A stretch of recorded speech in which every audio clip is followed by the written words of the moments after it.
talk about state transitions in this video. State transitions initially came from the idea of imitating HTML pages. That was how state transitions were initially conceived with Brobot, many iterations of Brobot ago.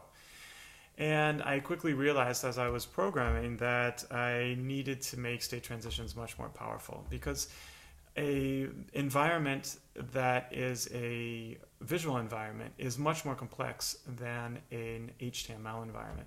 HTML environments, they can be, because the environment of HTML is constrained, it has a very strict definition, it's easy to move from one HTML state or HTML page to another just simply by clicking on an object.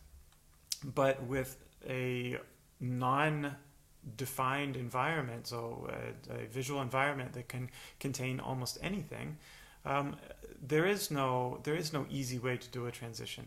It's often that transitions can be achieved with a simple click, but it's often that it also needs to be more complex. So state transitions allow for a lot of complexity.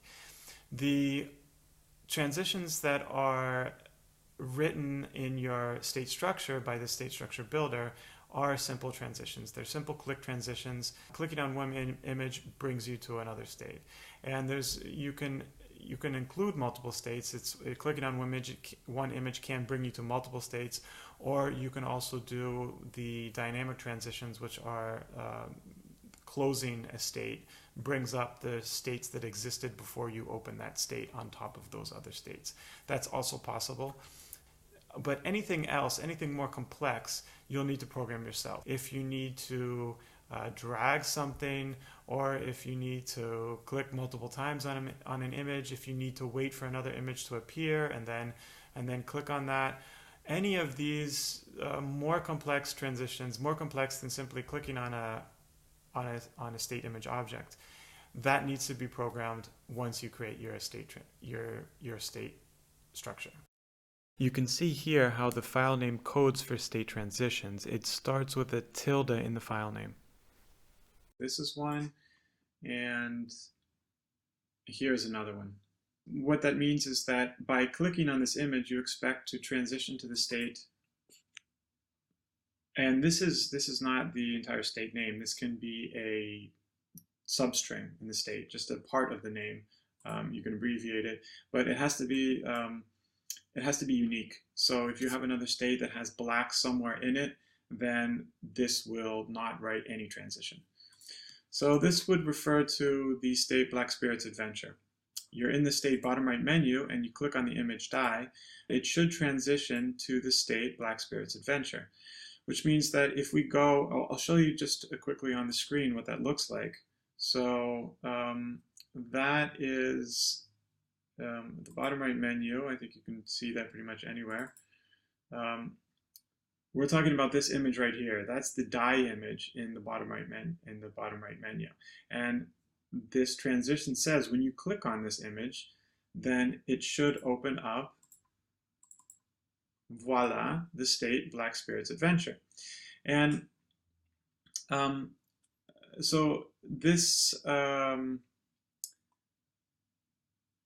this image right here is described in this state bottom right menu. Right, so this is the image that we're talking about, this image right here.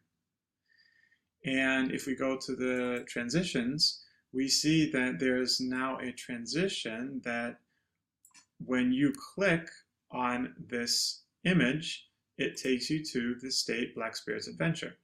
Now, every transitions class will have the transition finish method. The transition finish method is just going to look for any image, any image in that state. So you can see here, if there's one that just has the transition finish, right? Of course, if you have a more complex transition, then you can change that. But that is the standard transition that is created in the state structure builder.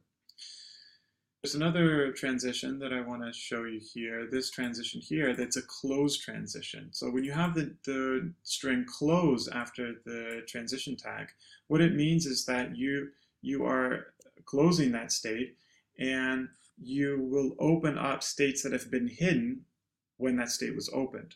So that is referred to in Brobot as the previous state.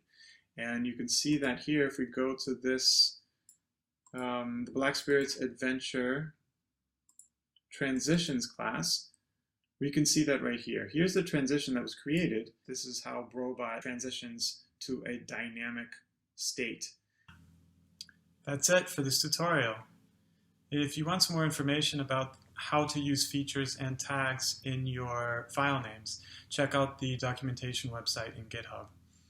I hope that you have the knowledge you need now to do your own image analysis and create state structures using the builder in Brobot. And I hope it's made it easier and more enjoyable for you to create some really cool automation applications.